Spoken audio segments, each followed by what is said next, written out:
Self-development with tactics.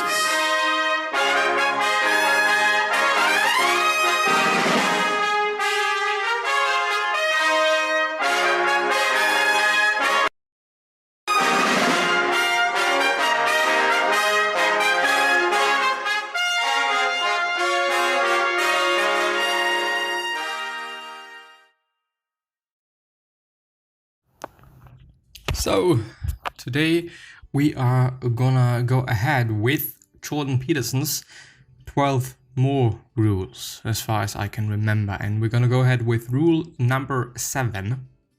Since we've started with 6 yesterday, it might be the case that we're gonna finish it up today. Depends on whether I want to or not. I probably am gonna go for no, because there is certain other things that I need to be doing today. Tomorrow is gonna be a rather, well, busy day, I'd say, but we are gonna see. Rule number 7. Work as hard as you can on at least one thing and see what happens. Peterson uses diamonds as a metaphor to explain the importance of working hard. When exposed to extreme heat and pressure, coal can be turned into diamonds. Diamonds become one of the hardest and most beautiful substances in the world, so place yourself under pressure by working hard and see what the outcome is. And I think this is incredibly important, physically and also mentally. You know, just doing something really hard once in your fucking life. Period. I think that we all should experience that, and we all should do that. Occasionally. Of course, your whole life doesn't necessarily have to be one hard and extremely mind-boggling and crushing thing, but I really believe that seeing what you're capable of doing, mentally and physically, is great. Just great. Rule number 8. Try to make one room in your home as beautiful as possible. And there is a quote: "We think we border our great paintings with luxurious, elaborate frames to glorify them, but we do it at least as much to insist to ourselves that the glory of the painting itself ends at the frame. That bounding, that bordering leaves the world we are familiar with comfortably intact and unchanged. We do not want that beauty reaching past the limitations imposed on it and disturbing everything that is familiar." Jordan Peterson. The rule builds on one of the fundamental features of Peterson's first book, 12 Rules for Life. In this first book, Peterson talks about how you must sort your own house before helping others. A practical example of this is making sure your bedroom is clean before doing anything else. Peterson believes that making one room as beautiful as possible is not merely useful for aesthetics reasons. This room can actually act as motivation. He believes that beauty shows us how the world could be, but isn't. So this room can motivate you to go into the world and create more beauty. Peterson also accepts that beauty can be scary. If we are surrounded by beauty, this can further highlight our own imperfections. That said, having just one room in your home offers a balance where you don't feel overwhelmed, but are prompted to consider ways you and the world can be improved. And there is many ways in which the world can be improved, and how I, for example, can be improved as well. I think that it is not a mystery and it is not a secret that we all have certain things that we should be working on and could be working on. I think that this is indeed something that we all should notice, and we all should know that we are far from perfect, but this is fine as well, you know? Like, everybody isn't perfect. Nobody is perfect, but we can still achieve greatness, and we can still achieve quite a lot by not even being perfect, which is insane if you think about it. Insanely good, because you can achieve something great as well. You know, you don't have to be perfect, period. Rule number 9. If old memories still upset you, write them down carefully and completely. Memories can either upset you as a perpetrator or a victim.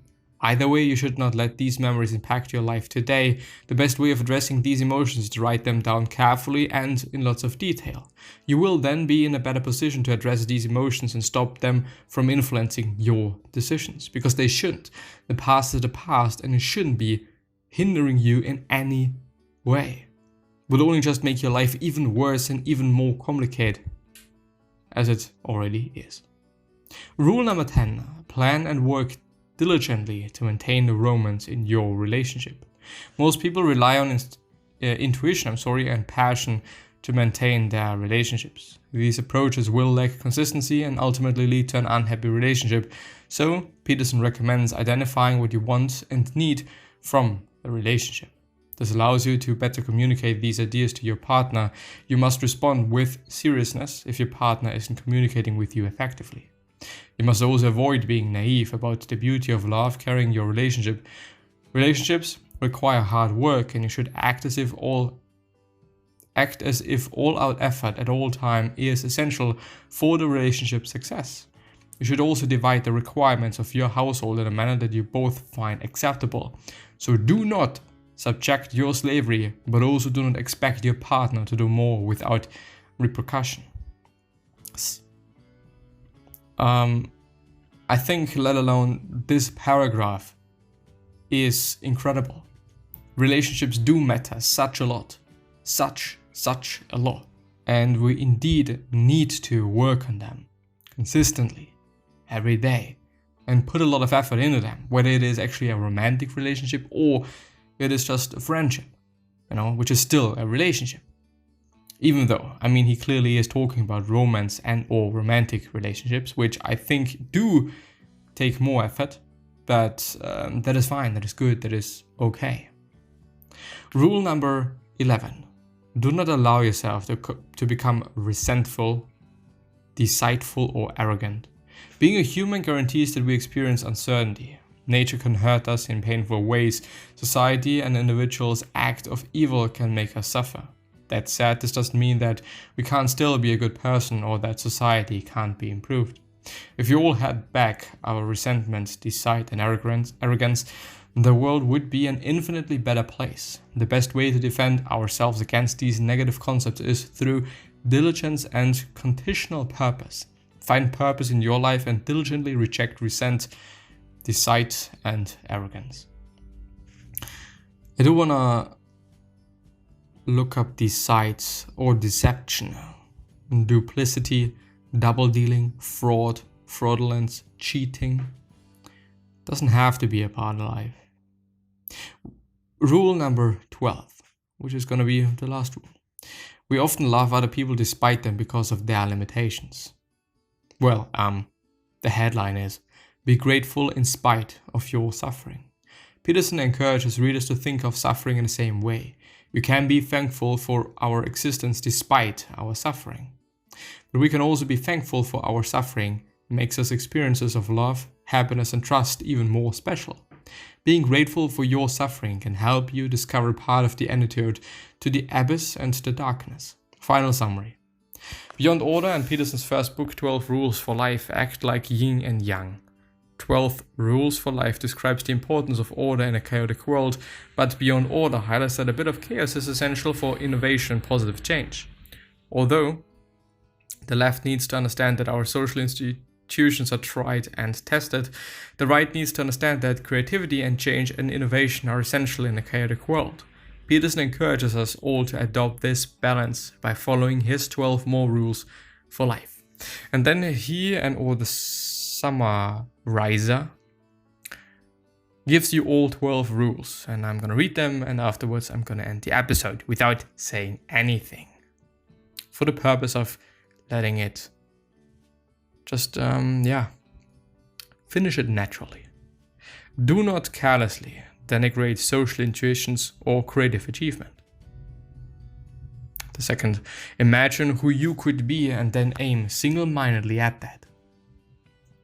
Do not hide unwanted things in the fog. Notice that opportunity lurks where responsibility has been abdicated. Do not do what you hate. Abandon ideology. Work as hard as you can at least one thing and see what happens. Try to make one room in your house as beautiful as possible. If old memories still upset you, write them down carefully and completely. Plan and work diligently to maintain the romance in your relationship. Do not allow yourself to become resentful, deceitful, or arrogant. And the last one, be grateful in spite of your suffering.